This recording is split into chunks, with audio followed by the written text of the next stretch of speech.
Hi there my friends, welcome back to my channel. Today I wanted to share with you a little experimental painting that I worked on over the past couple of days. In 2023 I was lucky enough to go to the Arctic on an expedition, and this inspired me with the colours for this particular painting.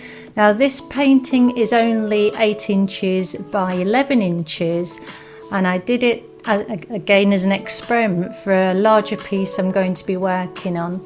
I'm using the Derwent Inktense blocks, and if you haven't heard of those before, it's just a water soluble ink made by Derwent. They come in pencil form and in block form, and I'm working on a sheet of Fabriano Hot Press paper. It's 25% cotton and 140 pounds. And the technique I'm using, a lot of people call it spontaneous, because you literally have to let the medium just do its own thing, and it's quite random how the finished effects occur. So I didn't have any plans at all. I just knew I wanted to work with 3 colours, and I'll list everything in the description below that I used. And just adding the medium, the paint, the ink in this case, to a piece of paper, spraying it in different areas with a little spritzer bottle that is also by Derwent, the one I use, and then just letting the colour flow.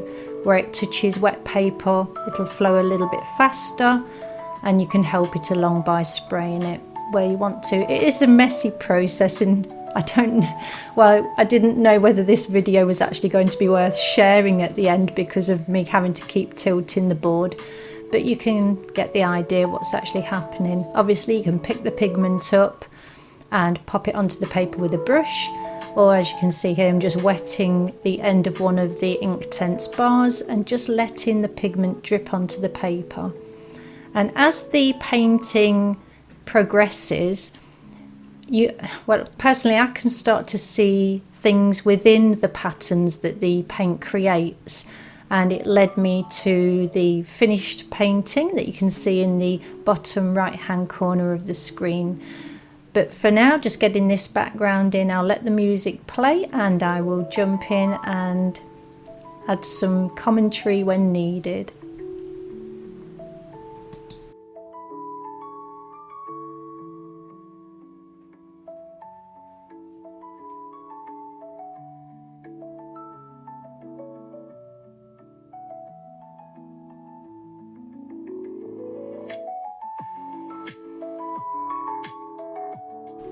It might be worth mentioning at this point that when Derwent Inktense is dry, in the dry form, the light fast is good. But they can't actually say how light fast these products are once water has been added, because obviously different artists are going to work with different proportions of water. But what I do is I do use deionized water when I'm using the Inktense products, and that just minimalizes the amount of contaminants in the water. So hopefully these will last many years and stay nice and vibrant. They are really known for their vibrancy, the Inktense range. So just adding a little bit more water there, letting it do its thing.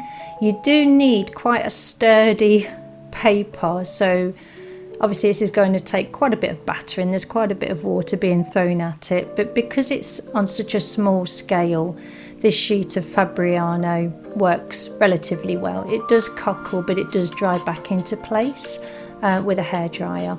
And once I've finished one layer and I'm happy with how that's settled, then I do dry it off completely with a hairdryer. And another thing to mention, which is something somebody picked up on at a local class that I taught, is that I leave the cellophane wrap on this board. And the thing is, I can get this board as dirty as I want, and there's no problem just wiping it off. None of the water seeps into the board. So that's why there's a clear wrap still on the drawing board.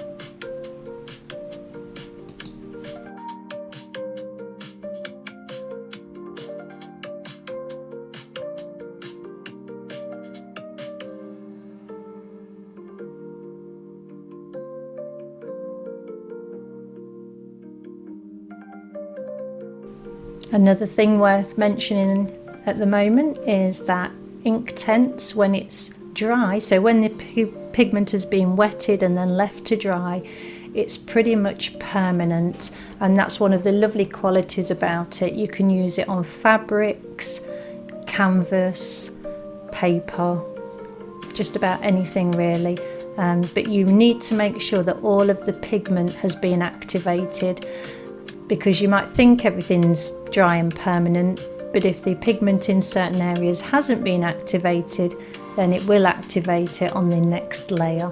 So just something to keep in mind. And because it's staining, it actually stains the paper, they can be relatively hard to lift too.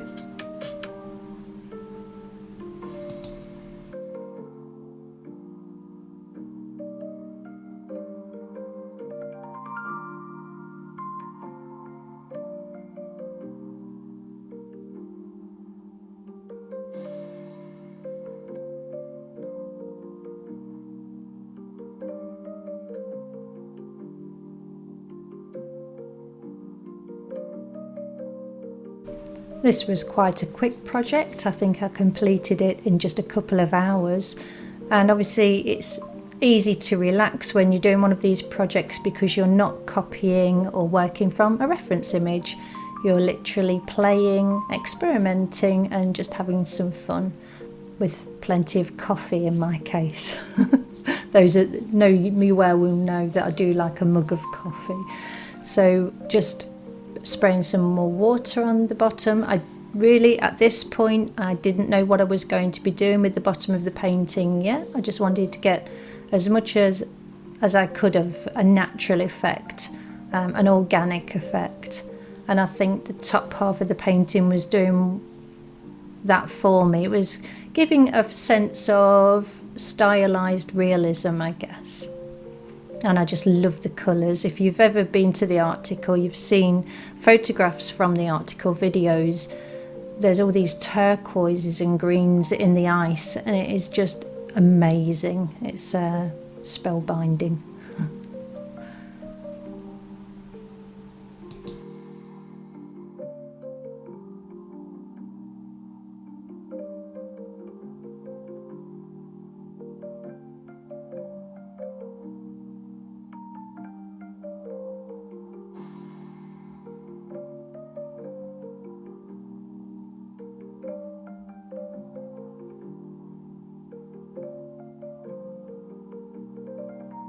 So every now and then I would just stop working and just pause for a moment and just look at the painting.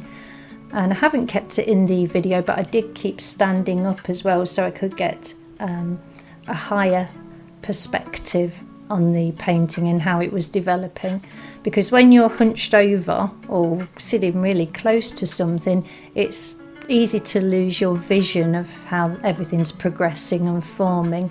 So just by standing back, especially between drying times, it's nice just to get new perspective, see what can be tweaked. Obviously I didn't want to mess around with the painting too much because it's supposed to look organic and naturally formed.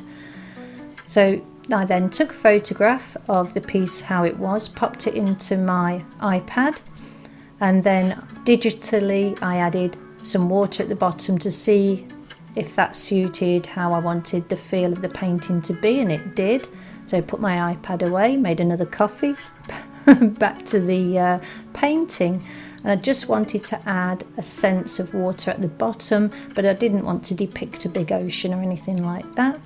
And again, the ocean, like everywhere else in the world, the ocean in the Arctic, it does reflect the colours that are surrounding it, and it's quite a vivid turquoise teal, well really a teal colour, really vivid colour when it's up against the rocks and the cliffs and the glaciers and things like that.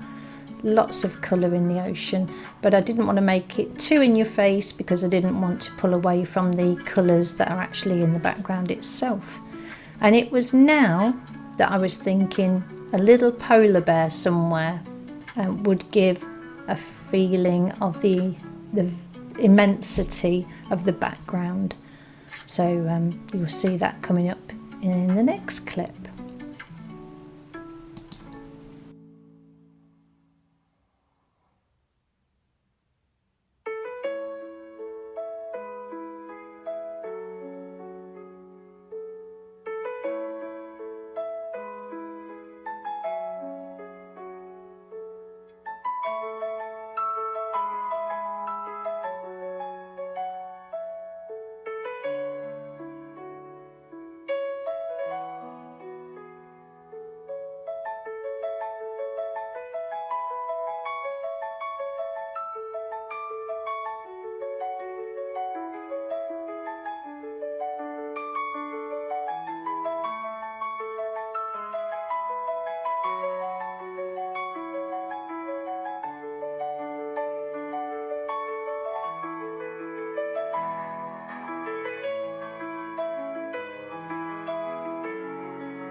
So just softening some of the edges out there very lightly. While everything's still wet, you can lift the ink to a certain extent if you're quick, and then just drying that flat brush off and just being able to lift a little bit to create some lights. But I do go backwards and forwards. As you can see in the finished painting, the C part at the bottom does end up a little bit darker. So then I got a little see-through sticky note, sketched out the outline of a polar bear to the scale that I think would look nice on the painting. And then I was able to move it around, flip it, you know, backwards and forwards, seeing what composition felt pleasing to the eye. So just moving it around, and I'm standing up again to do this, so I'm getting the full view of the whole painting. And I decided I quite liked him facing that way, so facing against the diagonal direction of the landmass that he's supposed to be walking on. And yeah, I liked it just there. Or thereabouts. So off I go for another cup of coffee, and then zooming in, I transferred it using just a piece of tracing paper.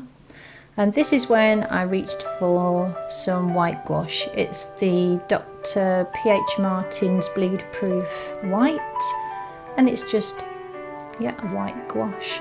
So the reason it's called bleed proof is it doesn't allow colours underneath to bleed through it, so it's pretty opaque, but I did find I had to layer it up a few times. So once the Inktense was dry, it does have sort of a slick feel to it. If you tried to go over it with coloured pencils or anything like that, I think you'd be struggling, because there is sort of a sheen. It's not shiny or anything like that, it's just got a very slick sheen to it. But the gouache works really well on top. And obviously there wasn't any really dark colours or tones to cover up. So a couple of layers of white gouache, and then I moved into mixing the Inktense blocks with a little bit of the white gouache to create colours in his coat.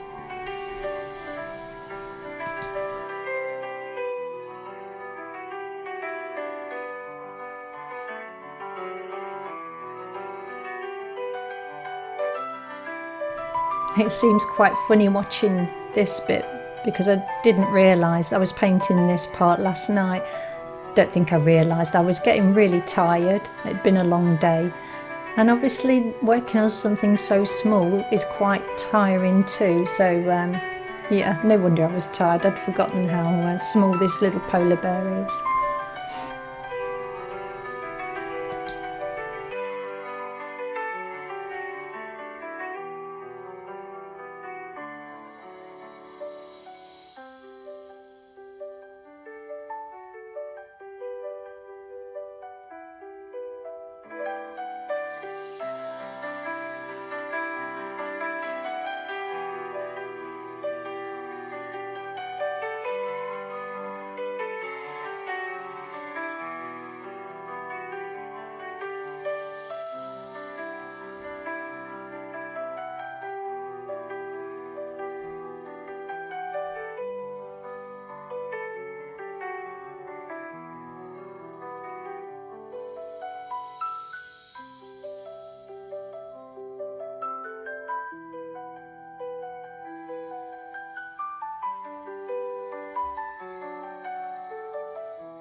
The Inktense paints and the gouache work really well with watercolour brushes. I don't use any specific brushes. I intermingle them with my watercolour brushes that I use, and I haven't found any damage to any of my brushes, and I've been using Inktense and gouache for many years now. So even though the Inktense comes in blocks, it's literally literally just like using watercolour pans. Yeah, they're not gritty or anything like that. It's quite a soft pigment to work with. So you can use your normal brushes, your normal watercolour brushes with gouache and with the Inktense, whether the Inktense is in the pencil form or the block form. And another brilliant thing about the Inktense is they are open stock, so you don't have to buy a whole set. You could just buy a couple of bars or a couple of pencils and just give them a go. And they work on pretty much anything. As I said, they'll work on any sort of paper you have, cardstock even, canvas and board. I've not tried them on wood actually, but I think they'd work. Just give them time to dry them off with a heat tool or a hairdryer, and you'll be good to go. So just getting a little bit of detail in, but obviously not detail as in a load of detail, because it just wouldn't be visible at this sort of distance, you know, looking at the size of the environment that the polar bear's in. So just want to give it enough form to make it look like a polar bear. Obviously not white, because polar bears aren't white. We were really blessed. We saw 11 polar bears while I was out in the Arctic in 23, and the group, the expedition group that went out before us, they hardly saw any, so we were very blessed to see them, and it is amazing seeing them in the wild. Yeah, just amazing.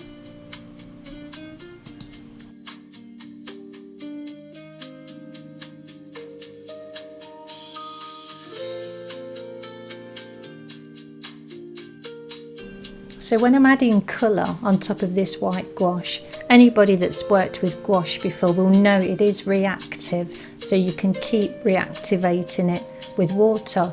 So I'm having to use a very light hand. Sorry about my grubby fingers, they're covered in paint, but yeah, just a very light hand, because when I'm adding this colour, it would be really easy to lift the white gouache that's already been laid down, and then you'd be back to your background colour again. So a little bit at a time, just adding a very, very light hand with the pigment, letting it blend a little bit with the white, but not so much that the white will lift. And then between layers, which is you're not seeing because I've deleted that bit of the video, I'm completely drying it with a hairdryer. So drying between layers, and then a really light hand, because even when the gouache is completely dry, you can still add water and reactivate it if you want. And sometimes that's a good thing, and sometimes it's a bit of a pain, but it's just one of those things you get used to, and you don't end up thinking about it really. The more you use it, it's like any medium, isn't it? The more you use it, the more you get used to it, and you sort of go into autopilot, and you can enjoy the process instead of worrying about the techniques.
And there you have it finished, an Arctic inspired, spontaneously painted scene with Derwent Inktense and a little bit of white gouache too.